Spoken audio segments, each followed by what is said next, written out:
Hi friends and welcome to another video of Just Being Earnest. In today's video, I'm going to be sharing how I track my personal expenses on the daily and monthly basis and why do I do so every month. As we all know, for a company that operates, they will always need to track their expenses and see what is the inflow and the outflow. So similarly, I do take the same approach with my personal finances as well. And I also do track my personal expenses and income on a daily and a monthly basis. So over here, you can see from my Google Drive, I have this personal financial records of my income statement, and it starts from the year 2014 all the way to 2022. And 2022 is still in progress since this is still in the current year. And let me go into my 2020 income statement.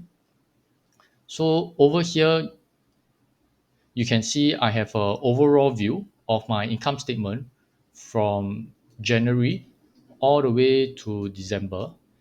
And what I do is that I indicate what are the incomes that I have from my job and others, and also what are the expenses that I have.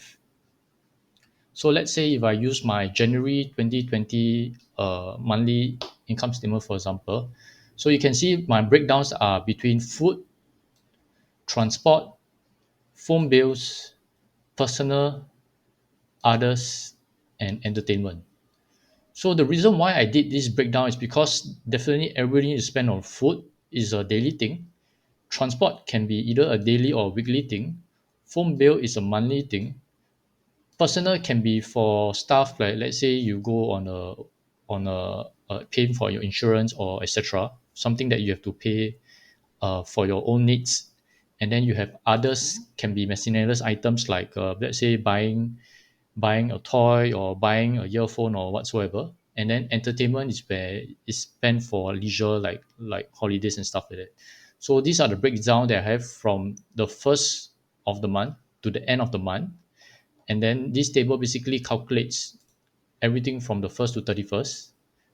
And then it also shows you what I spend for the entire day itself. So this on this row here. And then this part here shows the total expenses for the day, this row. And then what I also have is the actual total expenses. This is the actual total amount that I spent for the month of January.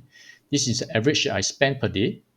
And this is the monthly expenses that I expected to spend on the average. So let's say if I only have this table filled up until the 15th of the month.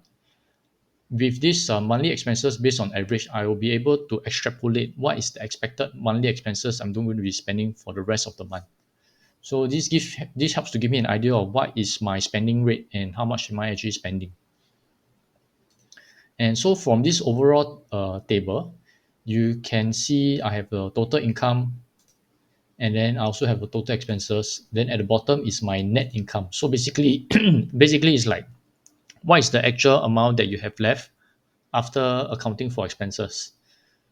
And then what I have here at the next part is the percentage based on income. So my target is at 60%, whereby 60% of my total income will be the amount that I have left over. So you can see someone I have more than 60%, someone I have below 60%. So these are the things that I keep track of. Then at the final one, you have the total income for the entire year. So total income is this, total expenses is here, my net income is this amount, and then my percentage savings rate is only 46%. So it didn't hit the target of 60%. And then over here, I also have a chart. So total income, total expenses. So gives you a very graphical view of how it looks like on a monthly basis. So you can see that September I spend quite a lot, and then for the rest of the month, the income is more than the expenses. So let's come down to the reason of why do I want to track my expenses on the daily and monthly basis.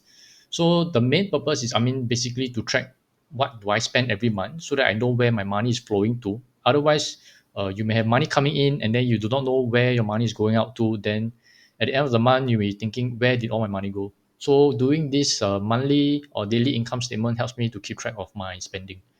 And then it also allows me to know how much savings do I have left at the end of the month.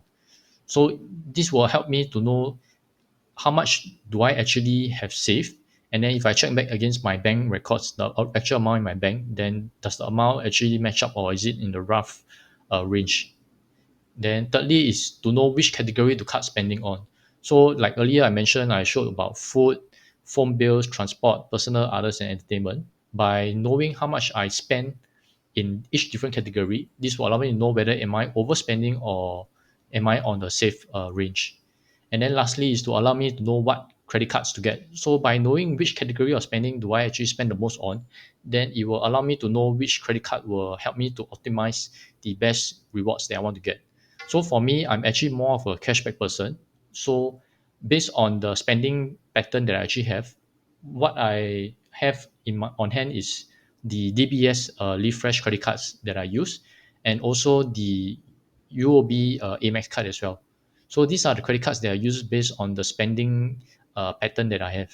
So if you want to check out what are the credit cards that you should be actually getting, then you can check out the links in the description below where I have a Google Doc that I shares what are the various credit cards that are available that you can sign up for, and also what are the promotions that you can get from it.